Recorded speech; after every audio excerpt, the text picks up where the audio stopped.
Problema mo ba ang gout, arthritis, pananakit ng tuhod, pananakit ng likod, pananakit ng leeg, pananakit ng balikat, pananakit ng daliri, pananakit ng paa? Nasubukan mo na ba ang maraming gamot ngunit hindi pa rin gumagaling?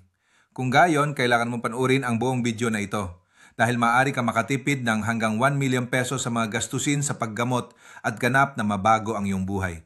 Ako si Dr. John Duenas, isang espesyalista sa internal medicine sa Pilipinas.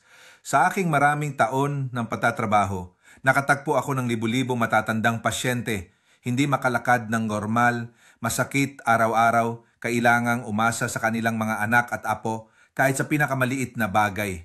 Hindi sila masyadong umaasa, gusto lang magluto, mamalengke mismo, alagaan ng kanilang hardin, mamuhay ng malusog, mamuhay ng kapakipakinabang at magtipon kasama ang kanilang mga pamilya. Ngunit sila ay natigil sa isang mabisyo na siklo ng mga pangpawala ng sakit.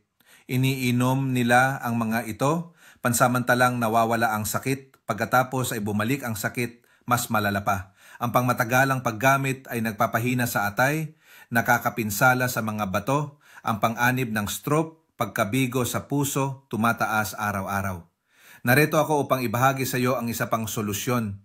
Isang pansuportang paraan ng paggamot na nakatulong sa higit sa 3 milyong mga pasyente na ganap na gumaling mula sa gout, arthritis, degeneration, talamak na pananakit nang hindi na kailangang pumunta sa ospital, nang walang operasyon, nang hindi umiinom ng gamot nang walang mga side effect. Gamitin lamang ito sa bahay na may gamot sa masahe na na-import mula sa Estados Unidos, 2 beses sa isang araw. Ayon sa mga estatistika mula sa center, 98% ng mga pasyente ay may kumpletong lunas sa pananakit pagkatapos lamang ng unang 3 araw. Pagkatapos ng 2 hanggang 4 na linggo, maaari silang maglakad at kumilos na parang hindi sila nagkasakit. At lalo na ang solusyon na ito ay nakakatulong din upang ganap na wakasan ang panganib ng pagputol dahil sa pangmatagalang arthritis.